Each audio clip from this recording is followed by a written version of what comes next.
కంచగచ్చిబౌలి భూముల విషయంలో ఒక ప్రధాన వార్త రాశారు. రాజకీయ రణస్థలం, అధికారుల్లో భయం, కంచగచ్చిబౌలి వివాదంతో టెన్షన్, కేసు సుప్రీంకు చేరడంతో పెరిగిన ఆందోళన, కీలక అధికారులకు సైతం తప్పని తిప్పలు. ఢిల్లీలో ఉంది సిఎస్ టీం, ఎందుకంటే సుప్రీంకోర్టు చాలా సీరియస్గా ఈ అంశాన్ని పరిగణించింది. ఆమె వెంట పలు శాఖల సీనియర్ ఐఏఎస్ అధికారులు. 16వ తేదీన సుప్రీంలో వినిపించే వాదనల మీద చర్చ నడుస్తున్నదట.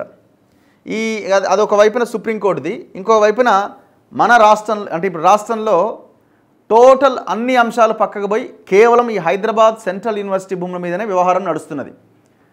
ఇక్కడ ప్రధానంగా మనం ఈ టోటల్ ఎపిసోడ్లో చెప్పుకోవాల్సింది కేటీఆర్ గురించి. మిగతా అంశాలు కూడా మాట్లాడదాం, కేటీఆర్ గురించి మాట్లాడాలి. కేటీఆర్ సెల్ఫ్ గోల్, ఇది ఈ పేపర్లో, ఈ స్వేచ్ఛా పేపర్లో వచ్చిన ఈ లైన్ కరెక్టేనా అంటే 200% కరెక్టే. మాట్లాడకనైనా ఉండాలి. ఇప్పుడు మొన్న ప్రెస్ మీట్ కంటే ముందు ఏమన్నా, నేను హైడ్రోజన్ బాంబు పేలుస్తా, ఆటం బాంబు పేలుస్తా, 2 రోజుల్లో ప్రెస్ మీట్ పెడతా, సుస్కోర్ ఎట్లుంటుందో అన్నాడు.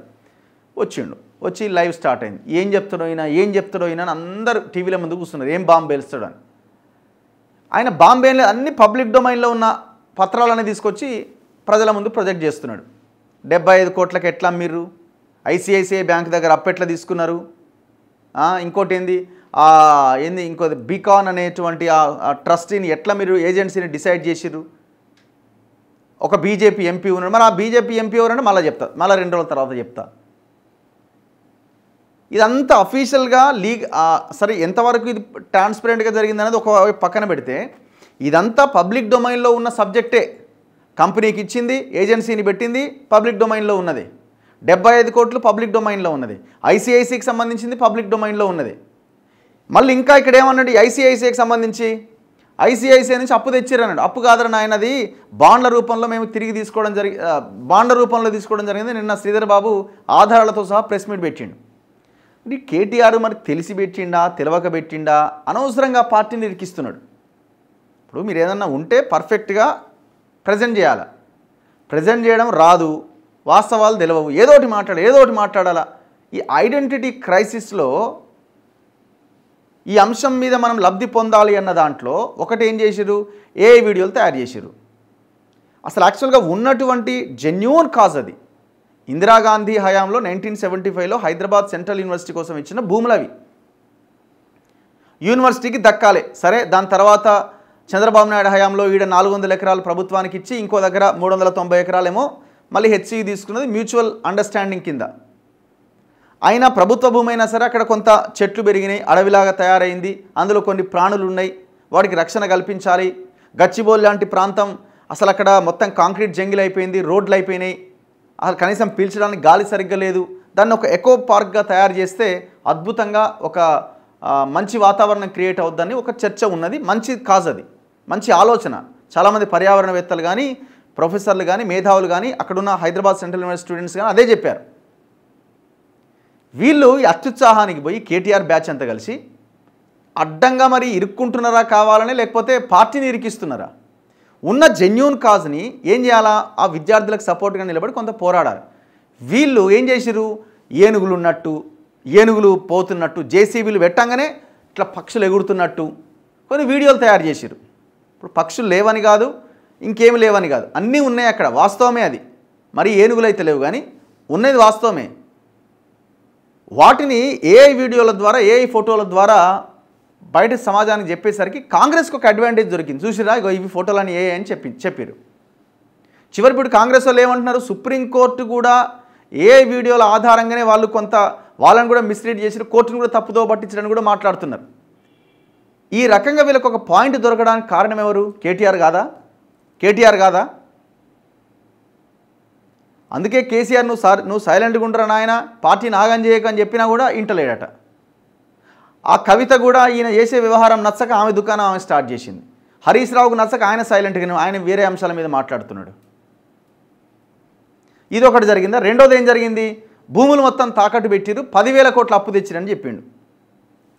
ఏమనండి శ్రీధర్ బాబు, భూముల తాకట్టుతో 10,000 కోట్ల రుణం అంటూ ఆరోపణ, సీఎం కుంభకోణానికి పాల్పడ్డారని ఆధారం లేని వాదన, సంచలన స్కామ్ అంటూ మీడియా సమావేశం, మార్టిగేజ్ పెట్టుకోలేదంటూ బ్యాంకు ప్రకటించింది తెల్లారి.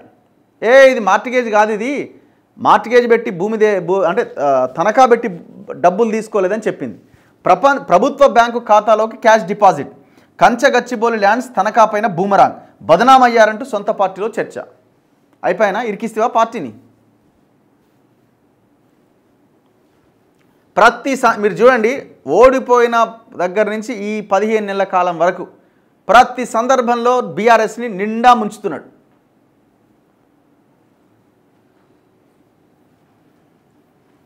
మరి బీజేపీ ఎంపీ ఎవరు చెప్పు. మరి ప్రెస్ మీట్ పెట్టినా లేదు, మళ్ళీ ఇంకో ఎపిసోడ్లో చెప్తా అంటుండు.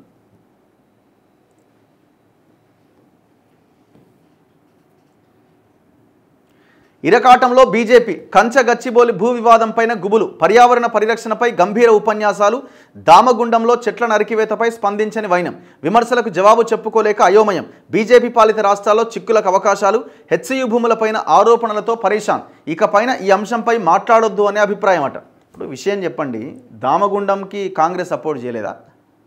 ఓన్లీ బీజేపీ నిర్ణయం తీసుకుంటే కాంగ్రెస్ ఏమైనా కొట్లాడిందా? రేవంత్ రెడ్డే కదండి అక్కడ పోయి మేము ఇస్తున్నాం, దీన్ని వ్యతిరేకించిన వాళ్ళు ఇంకోటి అని మాట్లాడింది ఎవరు? ముఖ్యమంత్రి కాదా? దామగుండంకి బీజేపీతో పాటు కాంగ్రెస్ కూడా సహకరించింది, అన్ని పార్టీలు సహకరించినాయి. గతంలో కేసీఆర్ ఏకంగా రోడ్డే వేసిండు దామగుండం అడవిలోంచి. కొట్లాడింది కదా పర్యావరణవేత్తలు, ప్రజలు, మేధావులు కొట్లాడిరు, జర్నలిస్టులు కొట్లాడిరు ఇది వద్దు అని. దీనికి దేశ రక్షణని ముడిపెట్టి ఒకవేళ దీని గురించి తప్పుగా మాట్లాడితే దేశద్రోహులని ప్రొజెక్ట్ చేసిరు. అందులో అన్ని పార్టీలు ఉన్నాయి.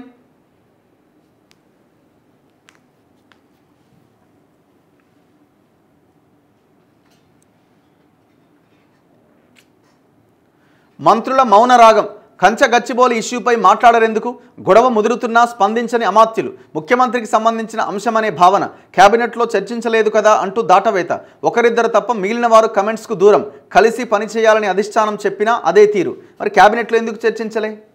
క్యాబినెట్లో చర్చించాలి కదా, ఇంత పెద్ద ఇష్యూ క్యాబినెట్లో చర్చించి నిర్ణయం తీసుకోవాలి కదా. వితౌట్ క్యాబినెట్ అప్రూవల్ ఇంత పెద్ద నిర్ణయం ఎట్లా తీసుకున్నారు?